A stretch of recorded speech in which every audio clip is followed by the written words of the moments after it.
नमस्कार प्यारे साथियों, एक बार फिर से आपका स्वागत है आपके अपने YouTube channel RBSC online classes में।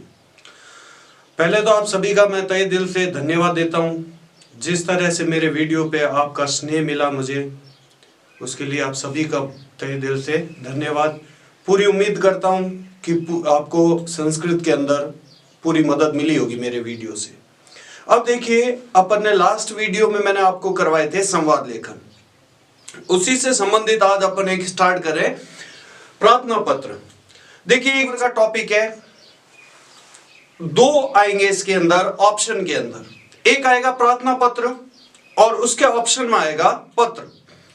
प्रार्थना पत्र के अंदर जैसे पूरी हेडिंग दे दी, जैसे रुग्णता कारणार्थ या आवश्यक कार्य कारणार्थ या शुल्क मुक्ति, कोई सी भी एक हेडिंग दे दी, उसके ऊपर अपने को पूरा का पूरा प्रार्थना पत्र जैसे हिंदी के अंदर लिखते हैं, इंग्लिश के अंदर लिखते हैं, वैसे लिखना होगा।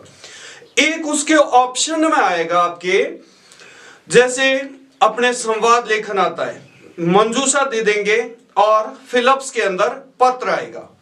तो उस तरह से आपको करना होगा पत्र। जैसे संवाद लेखन में किया था अच्छे से कि एक एक वर्ड को पहले अच्छे से अपने को पढ़ के फिर जैसे अपने अव्यय पद किए वैसे ही इसको सॉल्व करना है। तो इस तरह से पहले अपने प्रार्थना पत्र की बात करें, जो कि मैंने आपको बताया कि एक हेडिंग देके पूरा का पूरा प्रार्थना पत्र आपको लिखना है। तो उसके लिए आपको शुरुआत करनी है कि किस तरह से उसका फॉर्मेट बनेगा। शुरुआती मार्क्स ऊपर वाले फॉर्मेट का आता है, वो आपका सही होना चाहिए। उसमें आपको कोमा का, हलंत का, विसर्ग का, एक एक चीज का अच्छे से ध्यान रखना है।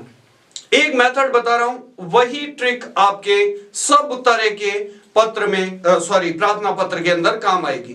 तो अपन पेज के इस साइड में, लेफ्ट साइड में पेज के आपको शुरुआत करनी है। शुरुआत में आपको लिखना है सेवायाम। सेवायाम, इसमें मां हलंत आएगा, सेवायाम के बाद लगेगी कोमा, सेवायाम कोमा, उसके बाद में जस्ट आपको उसके नीचे वाली लाइन में उससे जस्ट सामने अब आपको लिखना, जैसे आप इंग्लिश के हिंदी के अंदर लिखते हो श्रीमान प्रधानाध्यापक महोदय, तो उसको अपन संस्कृत में लिखेंगे। जस्ट जहां आपने लिखा सेवायाम, उसके जस्ट नीचे वाली लाइन में उसके ठीक सामने साइड में आपको लिखना है श्रीमंतः, श्रीमंतः, और इसके बाद में विसर्ग आएगा। श्रीमंतः प्रधानाध्यापक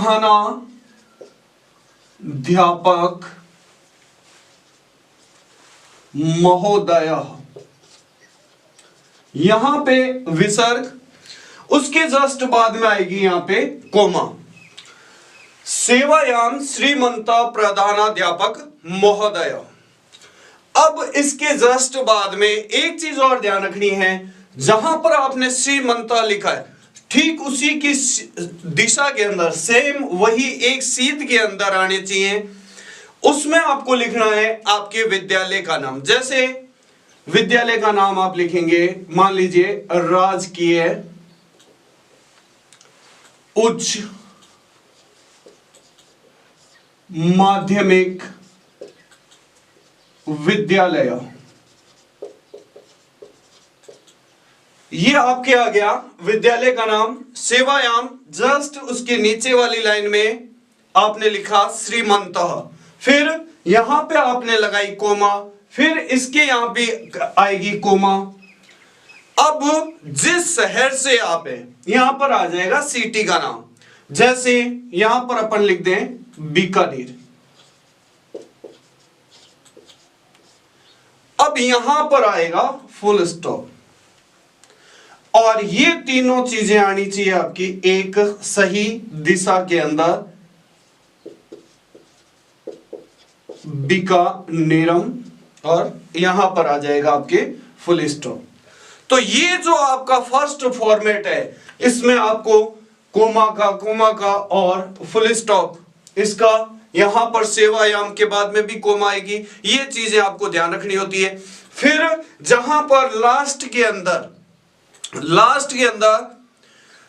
आप हिंदी के अंदर लिखते हो आपका आज्ञाकारी शिष्य, लास्ट में ये दोनों मिला के आपके 1.5 मार्क्स के बनते हैं। तो एकदम लास्ट कॉर्नर के अंदर जैसे मैं खड़ा हूं तो राइट साइड के अंदर आपको ये लिखना होगा भवताम।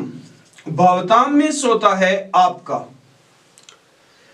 अब लड़की है तो आ जाएगा आज्ञा पालिका, शिष्य शिष्य। और यदि लड़का है तो आ जाएगा भवताम आज्ञा पालकः शिष्य। शिष्य के पीछे आपको विसर्ग लगाना है, शिष्य में नहीं लगेगा, स्त्रीलिंग शब्द है। तो ये आपका एक फॉर्मेट होता है। फिर यहां पे आप स्टार्ट करते हैं, ये हो गया। उसके जस्ट बाद में उससे ठीक सामने वाली लाइन के अंदर आपको लिखना होगा महोदयः। महोदयः लिखा, विसर्ग लगाना है, यहां पर भी कोमा आएगी। कोमा आई, उसके जस्ट नीचे वाली लाइन से आपको लिखना है। ये आपके जो 2-3 वर्ड है सबके अंदर हर एक प्रार्थना पत्र में आएंगे श विनयम निवेदनम अस्ति यत्। इसका अर्थ होता है कि सविनय निवेदन है, यत् मींस की। ये आपके हर एक प्रार्थना पत्र के अंदर आएगा। तो ये एक साधारण सा फॉर्मेट हो गया जिसको आपको फॉलो करना है। अगर आपको पूरे नंबर उसमें से निकालने हैं तो ये एकदम ये फॉर्मेट आपका यहां से यहां तक एकदम इसी ट्रिक से, इसी तरीके से आपको लिखना है जिससे आपके पूरे नंबर बने। अब मैं आपको एक एप्लीकेशन लिख के बताता हूं कि किस तरह से आपको लिखना है। यहां तक मैंने आपको बता दिया कि इसी तरीके से आएगी, इसी तरीके से यहां तक आपको लिखना है। अब देखिए, जैसे ये आपने फॉर्मेट मैंने आपको समझाया, अब मैं आपको शुल्क मुक्ति की एप्लीकेशन समझा रहा हूं। जैसे आपने यहां तक मैंने आपको बताया, यहां पर आप चाहो तो विषय भी लिख सकते हो, विषय शुल्क मुक्ति अर्थम, या तो यहां पर महोदय से पहले ये आ जाएगा। और उसके बाद में आपने फॉर्मेट पहले ये बताया कि सेवायाम, सेवा में श्रीमंतः प्रधानाध्यापक महोदय, यहां पर कोमा लगाई, फिर इस आपके विद्यालय का नाम आ गया, उसके बाद में शहर का नाम आ गया। फिर आपने लिखा उसी की, जैसे जहां पर आपने लिखा सेवायाम, जस्ट उसी की सीध में लाइन के एकदम पास में आप लिखोगे महोदय। महोदय के बाद में फिर कोमा, सविनयम निवेदनम अस्ति। जैसे आप हिंदी में लिख रहे हो एकदम साधारण से सेंटेंस इसमें बनाने हैं, कोई अलग से और है नहीं। और इसमें आप अनुवाद प्रकरण मैंने आपको जो कराया उसकी आप हेल्प ले सकते हो। सविनयम निवेदनम अस्ति, विनय पूर्वक निवेदन है कि, यत् मींस की, अहम भवान विद्यालयस्य, मैं भवान मींस आपके विद्यालय की 10वीं कक्षायाम छात्रः अस्ति, 10वीं कक्षा का छात्र हूं। एकदम साधारण सी सेंटेंस है, इसमें कुछ ज्यादा कोई हार्ड वर्ड नहीं है, संस्कृत के कोई बहुत डीपली वर्ड नहीं लिए, साधारण से सेंटेंस है। मम पितुः एक साधारण कृषकः अस्ति, मेरे पिता एक साधारण कृषक है, कृषक मतलब किसान है। मम परिवारस्य आर्थिक दशा समीचीना न अस्ति, मेरे परिवार की आर्थिक दशा समीचीना मींस अच्छी, न अस्ति मींस नहीं है। अतः भवान प्रार्थ्य, इसलिए आपसे प्रार्थना है कि मम विद्यालय शुल्कम, मेरा विद्यालय शुल्क मुक्तम कृत्वा, मुक्त करके, कृतार्थयन्तु श्रीमंत, आप मुझ पर कृपा कीजिए, धन्यवादम।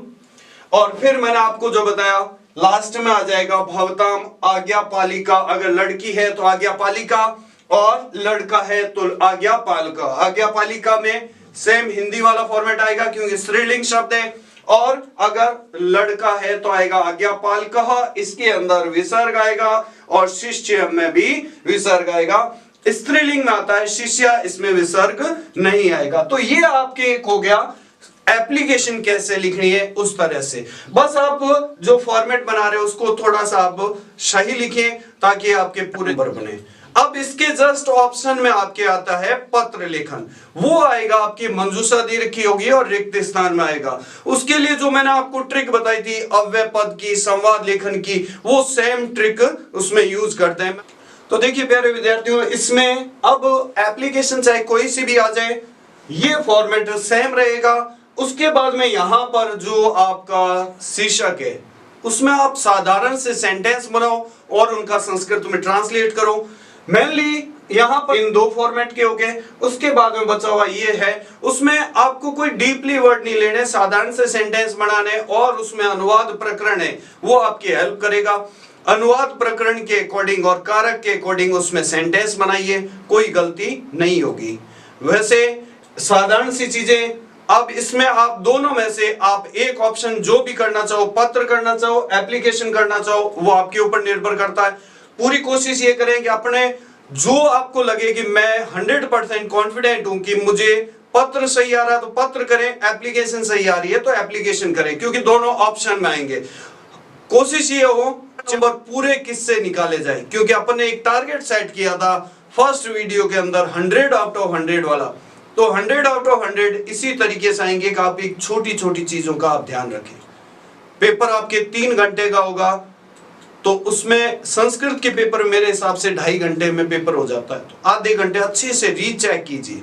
रीचेक में बहुत बार ऐसा होता है कि अपने लगभग आपको संस्कृत के अंदर, क्योंकि छोटी छोटी गलतियों के नंबर कटते हैं, तो 7-8 नंबर की इस तरह की छोटी छोटी गलतियां आपके पकड़ में आएगी। तो ये आपको पहला एक फॉर्मेट हो गया प्रार्थना पत्र का। पूरी उम्मीद करता हूं आपको अच्छे समझ में आएगा। वीडियो कैसा लगा कमेंट में जरूर बताएं, और इसके आगे वाले वीडियो में आपको पत्र लेखन का भी बता दूंगा फॉर्मेट। ये आपको किसी भी एप्लीकेशन के लिए यही फॉर्मेट आपको रखना है, इसी तरीके से आपको प्रार्थना पत्र करने हैं। धन्यवाद।